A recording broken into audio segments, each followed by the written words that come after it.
এক দফা এক দাবি। আগামীতে বাংলাদেশ জামাত ইসলামকে সরকার প্রধান দেখতে চাই।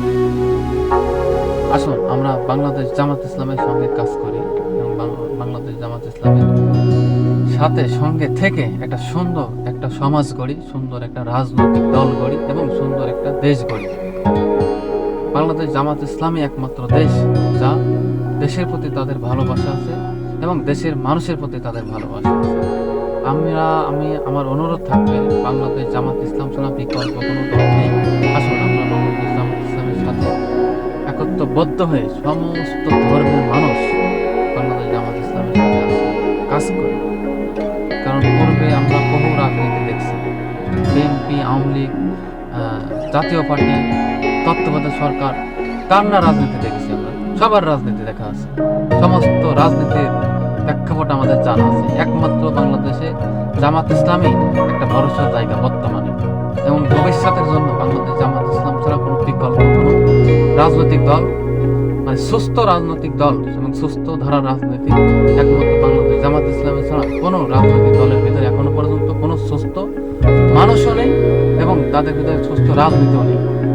এজন্যই আপনাদের কাছে অনুরোধ থাকবে, একটি সুন্দর সমাজ, একটি সুন্দর দেশ এবং সামাজিক অর্থনৈতিক সমস্ত সেক্টর দিক থেকে যদি ভালো দেখতে চান এবং ভালো থাকতে চান, বাংলাদেশ জামাত ইসলামের বিকল্প নেই। আসুন সব ধর্মের মানুষ একত্রবদ্ধ হয়ে বাংলাদেশ জামাত ইসলামের সঙ্গে কাজ করি এবং সুন্দর একটা দেশ গড়ি। কারণ ফ্যাসিবাদী এমন কোনো সরকার নেই ফ্যাসিবাদী সৃষ্টি করে।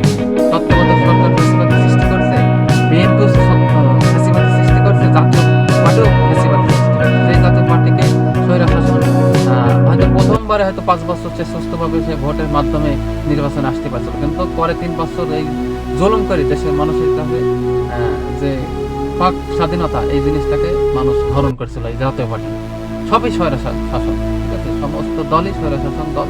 আমরা স্বৈরশাসন আর দেখতে চাই না এবং সুস্থ ধারা এবং সুন্দর সমাজ গড়ার জন্য এবং শিক্ষিত পার্সেন এবং মানে বাংলাদেশ জামাত ইসলামের ভিতরে সবচেয়ে শিক্ষিত পার্সেন, কোনো মূর্খ কর্মী হতে পারে কিন্তু মূর্খ নেতা কোনো পদ কখনোই বাংলাদেশ জামাত ইসলাম দেয় না। তার সব দিক থেকে জ্ঞান দক্ষ না হইলে বাংলাদেশ জামাত ইসলাম তাকে পদ দেয় না। বাংলাদেশ জামাত ইসলামের সঙ্গে আছে, সঙ্গে থাকবে ইনশাল্লাহ, আপনারাও থাকবেন। সবাই ভালো থাকবেন, সুস্থ থাকবেন। আল্লাহ হাফেজ।